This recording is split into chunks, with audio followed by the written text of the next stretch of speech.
दोस्तों नमस्कार, मैं हूं राकेश कुमार। आप देख रहे हैं मत अभिमत।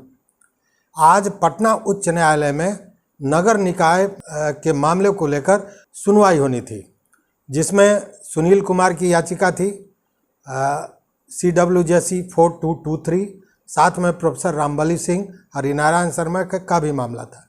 इसको लेकर दोनों पक्ष से लोग पहुंचे हुए थे, दोनों पक्ष के अधिवक्ता पहुंचे हुए थे। आज खास बात यह थी कि बिहार सरकार की तरफ से महाधिवक्ता भी पहुंचे हुए थे। लेकिन क्या हुआ इस मामले में, सुनवाई हुई तो क्या फैसला आया या सुनवाई नहीं हुई, क्या हुआ, इन सारे चीज़ों की समीक्षा करेंगे। और ये पूरा जो मामला है वो कहीं ना कहीं न्यायिक तकनीक पर आधारित है, इसलिए इसको बड़ी गंभीरता से सुनने की ज़रूरत है। देखिए, ऐसा है कि आज जब महाधिवक्ता पहुँचे तो उन्होंने कोर्ट में जो माननीय न्यायाधीश हैं राजीव राय साहब, उनको उन्होंने कहा कि मुझे आपत्ति है सिंगल बेंच पर।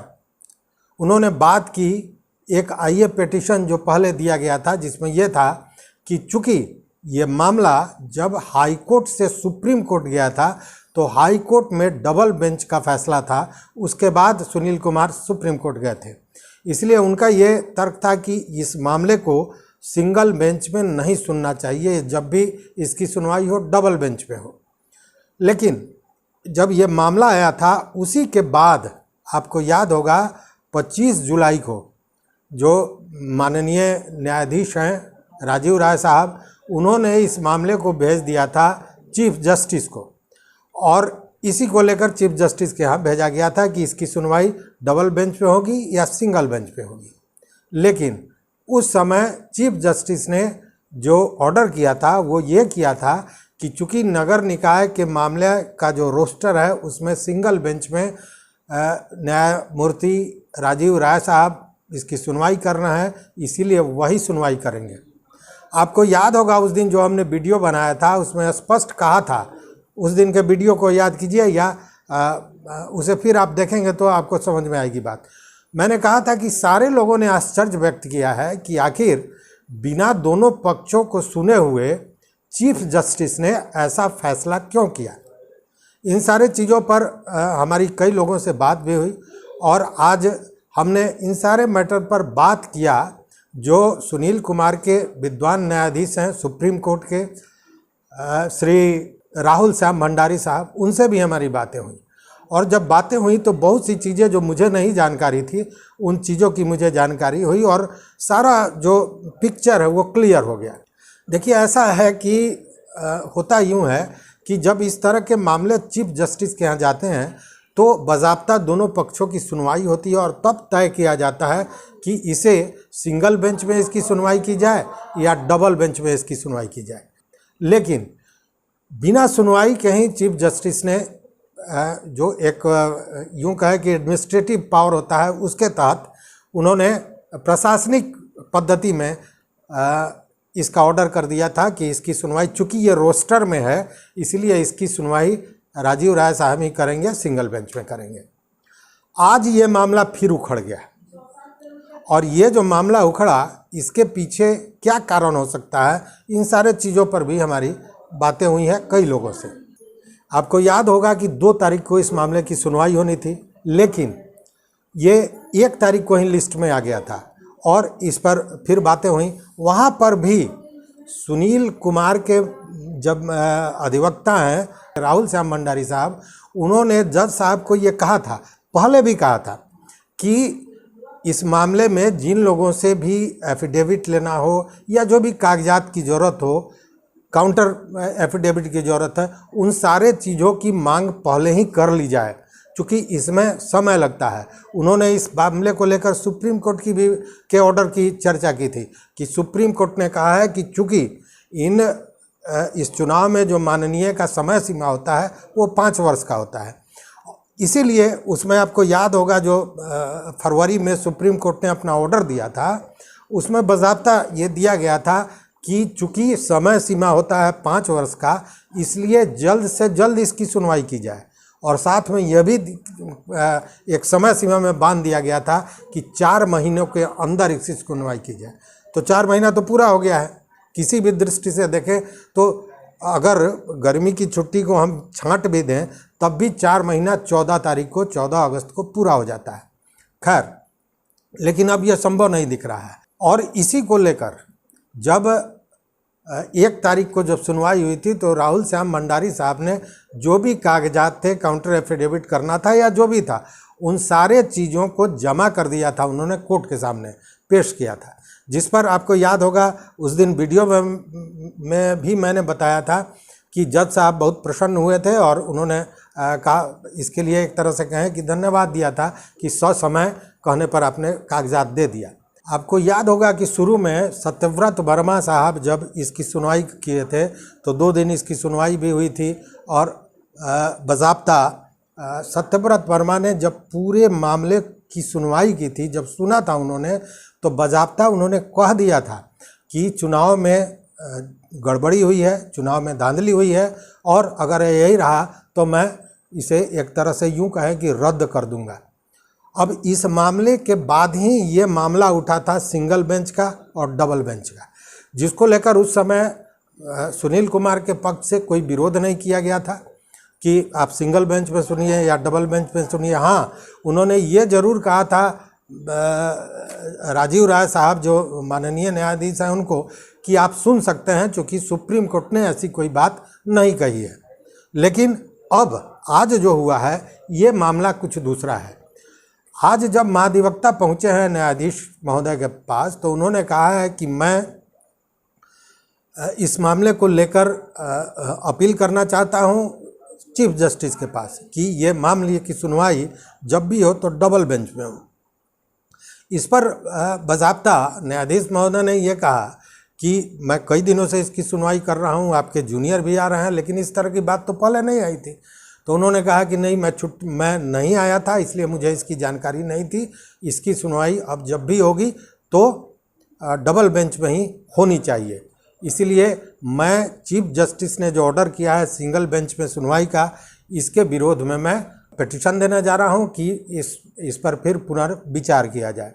और इसके लिए उन्होंने 2 सप्ताह का समय मांगा। आप जानते हैं कि जब भी किसी ऑर्डर के खिलाफ कोई अपील होता है तो उसके लिए 1 माह का समय दिया जाता है। और आपको याद होगा कि 25 जुलाई को ये ऑर्डर आया था कि इसकी सुनवाई राजीव राय साहब ही करेंगे और राजीव राय साहब के कोर्ट में गया था। तो 1 महीने का समय है, मतलब 24 अगस्त तक समय है। तो 2 सप्ताह का उन्होंने समय मांगा है। इसीलिए ये कहा जा रहा है कि अब ये 2 सप्ताह बाद ही इसकी सुनवाई हो सकती है। और इस पर जो जज साहब हैं उन्होंने कहा कि ठीक है, आप चीफ जस्टिस का ऑर्डर लेकर आइए। अगर वो इस ऑर्डर को क्वेश करते हैं, मतलब वो डबल बेंच की बात करते हैं, तो मैं नहीं सुनूंगा, अन्यथा मैं इसकी सुनवाई करूंगा।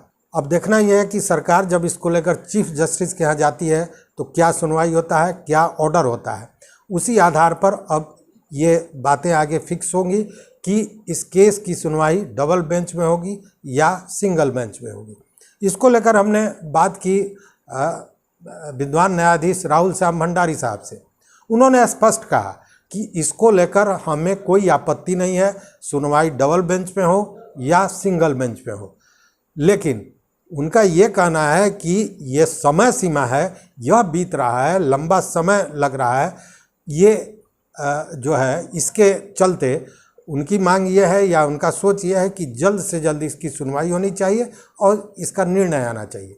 अब देख लीजिए, ये समझने की बात है कि कहाँ एक तरफ पूरी सरकार है और सरकार के साथ साथ जो जीते हुए जनप्रतिनिधि हैं, जो नहीं चाहते हैं कि इस चुनाव पर किसी तरह का प्रश्न चिन्ह लगे, उनका साथ है। मतलब एक बहुत बड़ी ताकत है। और लड़ने वाले कुछ चंद लोग हैं जो न्याय के लिए, आरक्षण के लिए लड़ रहे हैं। इसमें जीत हार का कोई मामला नहीं है, या यूं कहें कि चुनाव को रद्द करने का भी मामला नहीं है। ये तो इस स्थिति पर ये फिक्स होगा, डिपेंड करता है कि चुनाव प्रक्रिया है वो सही है या नहीं है। हालांकि इसको सुप्रीम कोर्ट ने लगभग पूरी तरह क्लियर कर दिया था कि ये चुनाव की जो प्रक्रिया अपनाई गई है वो सही नहीं है। ये बात स्पष्ट है और इसके ऑर्डर में भी देखा जा सकता है माननीय सर्वोच्च न्यायालय के ऑर्डर में। खैर, अब देखिए कि 2 सप्ताह के बाद क्या होता है, लेकिन ये इतने दिनों के बाद फिर डबल बेंच और सिंगल बेंच करने के पीछे मंशा क्या है, इस पर भी हमने कई लोगों से बात की। तो लोगों का मात्र यही मानना है कि सरकार इस मामले को लंबे से लंबा खींचना चाहती है। लंबा खींचना इसलिए चाहती है कि आपने देखा होगा सुप्रीम कोर्ट के ऑर्डर को भी आप जज कीजिए तो आपको लगेगा कि सुप्रीम कोर्ट ने तो एक तरह से कह दिया है कि ये जो चुनाव था, मतलब जो डेडिकेटेड कमीशन बना था, जिसके सर्वे के आधार पर चुनाव हुआ था, वो डेडिकेटेड कमीशन ही गलत था, स्पष्ट कहा गया है।